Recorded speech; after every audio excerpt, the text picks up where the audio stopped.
Can better mental health lead to better social connections? The short answer is yes, of course it does. Hi, I'm Dr. Regina. I'm a double board certified psychiatrist and lifestyle medicine provider, and we're talking about lifestyle medicine today. So, easy answer yes, better mental health can definitely lead to better social connections. The question is, when we say social connections, what are we actually talking about?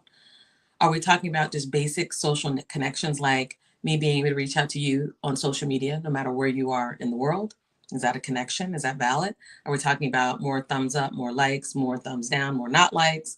Are we talking about more views? Are we talking about more subscriptions? Is that what we mean by connectedness and social connection? If that's the case, and that was the only um, metric for better health and wellness, then I think we are in a sad state indeed. I don't think that's social connectedness. Social connectedness really does mean that the connection that we have, it's the quality of the connection that we care about, right? Not just you seeing me and me seeing you, but the intimacy of the connection. Do you really into me see? Do you really see into me? And do I really see into you? Do I understand where you're coming from? Are we like-minded people? Can we have a conversation? There are multiple levels of intimacy, and I don't think we always think about that. There is obviously romantic intimacy, where a person is maybe physically connected to someone or maybe not physically connected to them, but they're still in a romantic relationship. But there's also a aesthetic intimacy, which is where we both can go to a museum and appreciate the aesthetics of whatever it is that's on the wall or coming from the ceiling or along the floor. There is an intimacy from just being in communion with the other person, being able to feel as if you are unified on your singular mission, or that you're a part of a community. You're not on the outskirts, you've not been rejected in any way. You're actually a part of the community. These are all different types of intimacy. They are also all different types of connection. And because we are social creatures, I do believe that, because I married the sacred with the scientific, I do believe that we are created by design to be social creatures. When God made the animals, He didn't just make animals, He made an overseer for the animals to take care of them. That is a social connection, a work social connection. He didn't just make Adam, He also made Eve, because He said it's not good for man to be alone. He needs connection. He needs to have purpose within knowing another person, being aligned with that other person, aligned in mission, aligned in vision, aligned in values. That's what makes great business partners, when you're aligned in your mission, for example, or your vision or your values. But can better mental health improve all those other areas? Absolutely, it can. The question is, do you really want it to? Do you really want it to? Absolutely, if it's a positive social connection where you're building something that is improving the world, improving your relationship, improving things in and around you, in and around your space. But do we really want to improve certain things that are not the most positive, right? Not the most encouraging.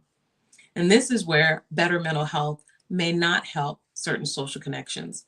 It may squash certain social connections. And that's where I say, hoorah, bully, that's a good thing. It's a very good thing if, as you improve in your mental health, you recognize that this social connection, this relationship is toxic, and I don't need to be a part of it anymore. I'm happy for your better mental health, but please know that that better mental health just came with that cost of the death of this relationship or the pulling away from this friendship that, for whatever reason and whatever season, is no longer appropriate for you. There's a TMS machine behind me. Usually you see the background over here, but this week, if you're watching this from YouTube or anything else that has that bandwidth, that panoramic view, you're seeing the TMS machine.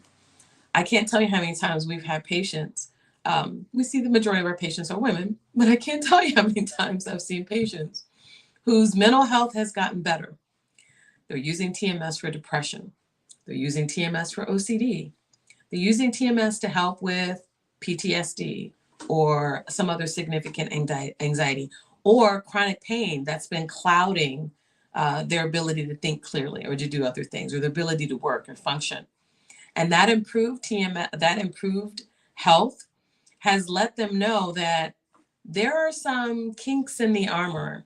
The emperor may not be wearing clothes. You know, the fairy tale, the fantasy may not be real. It literally opens their eyes to relationships that no longer serve them, relationships that have been very one-sided and very selfish, co-occurring and codependent relationships that are not healthy. There's power in this chair. There's power in therapy. There's power in medications. But please be aware of the fact that your improved mental health may come at a cost to some relationships. And I personally think it's a cost worth taking. Okay. I think it's a leap worth taking because that relationship is not serving you anymore.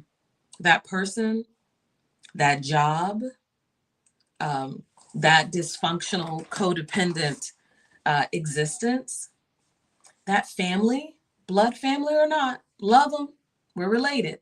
But if the relationship the way that it is right now, now that your eyes have been open and your health has been improved, if it no longer serves you, understand that it no longer serves you and be prepared to adjust. You've adjusted your mental health and improved. Be prepared to improve these other areas of your life as well. A little bit of a hard word, but it's Independence Day for some of us, particularly those of us in the United States that choose to celebrate this part of our independence. From a mental health standpoint, I hope that you choose to make better mental health decisions. And yes, I hope that it does lead to improved social connection for you. But I also hope that it makes it easier for you to make the decision to prune certain things out of your life that don't need to be there. I am Dr. Brigina, and I hope that you have a very blessed and happy Independence Day, but also a very blessed day on purpose in general. Take care.